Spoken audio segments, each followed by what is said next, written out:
Okay, this is video 2 for Euro for Monday, October 7th. All right, so we're starting the English Civil War now. So Charles then tries to arrest these Parliament leaders, but it's not going to work out. Charles fled to North England and began to raise an army. So basically, a lot of people in the London area are siding more with Parliament and this representative government. So he decides to go up and be protected by people who are pro-monarchy, who are called the Cavaliers. So Parliament raises their own army, and so does King Charles I. Charles is supporters of the Cavaliers, and the Parliament's supporters are the Roundheads. So the Parliament's going to have some issue with their army early on. So they're going to do a lot of very modern, realistic changes to make their army more efficient. That's going to help them surpass fighting against King Charles I's army. Their army is going to be referred to as the New Model Army. So the Parliament's army that's supported by the Roundheads are going to be called the New Model Army. Why are they called the Roundheads? Good question. Because they had kind of like these bowl cuts. So it literally looked like they had bowl heads or round heads. So that's because a lot of them were Puritans as well too, which is why they get that name. Anyway, so they basically decided to make a very modern style army and do it to where like promotions are based on merit and skill, not just on who the highest noble is, which is how more the Cavalier side was. So in 1645, Parliament's New Model Army defeats the king's forces because of their better generals, better skills, and better organization, unlike the Cavaliers, who are led more by nobles who don't necessarily have the best leadership skills. A devout Puritan and a House of Commons member then emerge as its commander, Oliver Cromwell. So he's going to be very important. Oliver Cromwell basically is the guy who helps reshape the army, organize the army, and makes it very modern. He eventually becomes the leader and head general of the New Model Army by the mid-40s. In 1647, his forces captured Charles and dismissed any anti-Cromwell members of the House of Commons. So in 1647, Cromwell and his forces captured Charles I and dismissed any anti-Cromwell members of the House of Commons. In 1649, the remaining members of Parliament, at this point called the Rump Parliament, put Charles I on trial. So basically the Rump Parliament are the ones who is a parliament, still part of the Long Parliament basically, but now they're all, everybody who was pro-monarch, pro-king, now all those guys are out. Because obviously they were not, I don't know if the right word's treasonous, but they were not on the same side as the Roundheads were essentially. So the Rump Parliament puts Charles I on trial for high treason in 1649. And you gotta think about it, 1649, this has never happened before. You never had a king put on trial. This is basically bringing him down to a human level. He's divinely appointed. He only answers to God, which is what Charles I believed. And now you have regular common people, or nobles at least, putting this man on trial because of what he did in the Civil War. So they hold a trial, and they find him guilty of limiting the country, hurting the country, and they decide to execute him. So on January 30th, 1649, Charles I is beheaded for his traitorous and treasonous activities during the Civil War. And this sends a shockwave through Europe because basically you have the people rising up and not just killing the king just to kill the king. They have like a legit trial, and this freaks out a lot of nobles across Europe that the same thing could happen to them and makes them trust people and regular folk a lot less. So you have what's called the interregnum period. I'll have to spell this word for you later on, but it's interregnum period, where from 1649 until 1660 there is no king.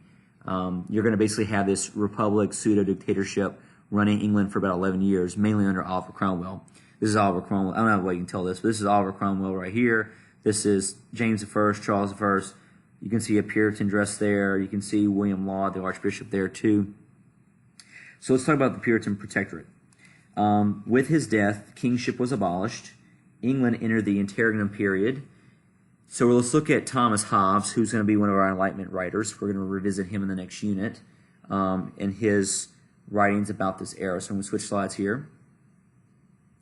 Okay, so and this is the flag, by the way, of the Puritan period. And there's Thomas Hobbes with his book, The Leviathan. There's more Oliver Cromwell here and here. So you see Oliver Cromwell at the top. So Thomas Hobbes' Leviathan. He had a very pessimistic view of human nature and believed they would compete violently for power and wealth. So he's one of the early Enlightenment writers who writes about how government will be shaped and formed. He's very pessimistic of human nature and believes that people will always compete violently for power and wealth. His solution, in his treatise, the book, The Leviathan, was a social contract. So that's what you want to kind of write down or highlight. He doesn't write the book, The Social Contract. We're going to find out who does that later on. But he's the guy who develops the idea of the social contract. So he's like social contract with lowercase letters. So he does not write the book called The Social Contract. But anyway, his solution, his treatise, his book Leviathan, was a social contract where all society agrees to be ruled by an absolute monarch. So he actually believed that the best system of government was an absolute monarch, one that serves the people, maintaining peace and order. He believed the king was like the head of the body, and the body can't function on the head. So he basically argued that you have to have a king, one guy to lead and rule. So a lot of this is kind of anti-Civil War in general. But we're going to talk more about him in context to everybody else when we get to unit 5, the next one. So this period, the government that's in charge of England is going to be referred to as the Commonwealth of England. So the period's called the Interregnum period, but the government is a Commonwealth. And Commonwealth is just like another name for Republic, essentially. Okay, so Oliver Cromwell and his supporters developed this Republican government, this representative government. It's also called a protectorate because essentially while they have a republic in the sense of government, they also have this pseudo-military dictatorship run by Oliver Cromwell.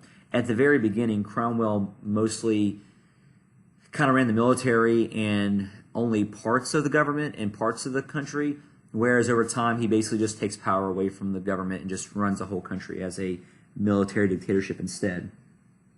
So early on, in theory, legislative power rested in the remaining parliament members, and executive power was the Council of State. So in theory, legislative power was rested in remaining parliament members, and executive power was in Council of State. But the army really ran the government, and Cromwell ran them. In 1653, the army made a constitution and invested executive power in the Lord Protector. So basically, they abandoned the original format of the Commonwealth, and they go to a more military dictatorship-style constitution in 1653 and establish the head of it as this general in charge, Lord Protector, which is, you guessed it, Oliver Cromwell.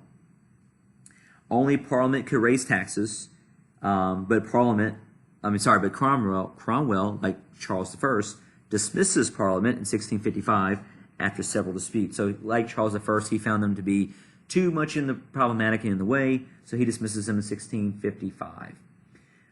Instead, he divided England into 12 military districts to be run by local generals.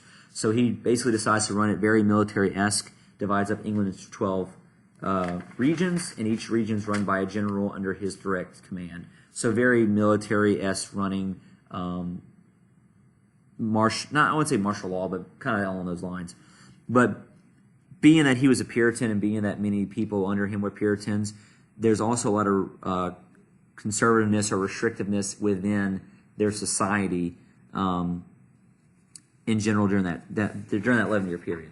So let's look at religion first. Reflecting Puritan morality, they forbade things like sports, they closed theaters, and they censored the press. So reflecting a lot of Puritan morality, they forbade sports, closed theaters, and censored the press. All this so, focus more attention to God and your life to God.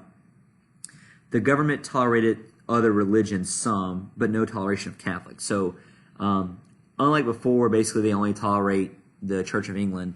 Under the Puritans, at least, under Oliver Cromwell, they will tolerate other religions like Jewish people, other types of Christians. The only ones they don't really tolerate at all are Catholics.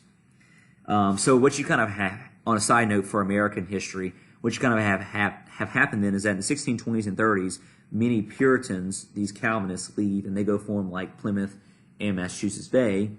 And then because a lot of Catholics are now persecuted in the 1640s and 50s, many of them flee the Americas and they go live in like places like Maryland. So you have a lot of Catholics living in Maryland in that time period.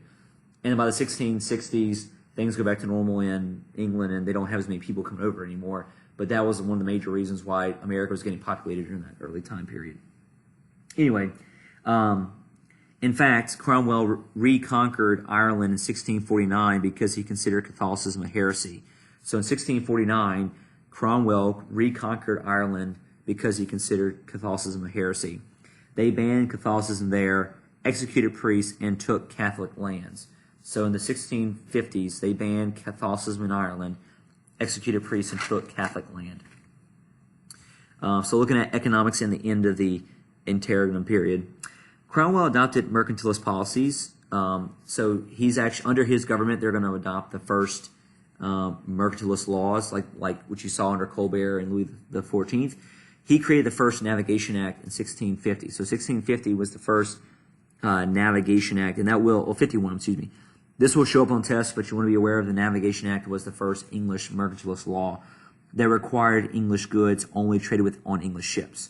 So the first Navigation Act, because there'll be more later on, required English goods only be traded with English ships. This greatly boosted merchants and led to a victory in a brief war with the Dutch. But ordinary people struggled due to turmoil of the Civil War years and foreign wars. So they needed more goods to be available and at better prices. So they really didn't like the ideas of having harder to get goods from other countries. Cromwell did invite Jews to return to England the first time in 400 years because of their skills in business. Cromwell dies in 1658, and then his son takes over, who you don't need to worry about. I think it's like Roger or something like that, Roger Cromwell or Richard or something like that. He takes over, but he was not as effective as his dad was, and the whole protectorate collapses 2 years later. At that point, England had gotten tired of having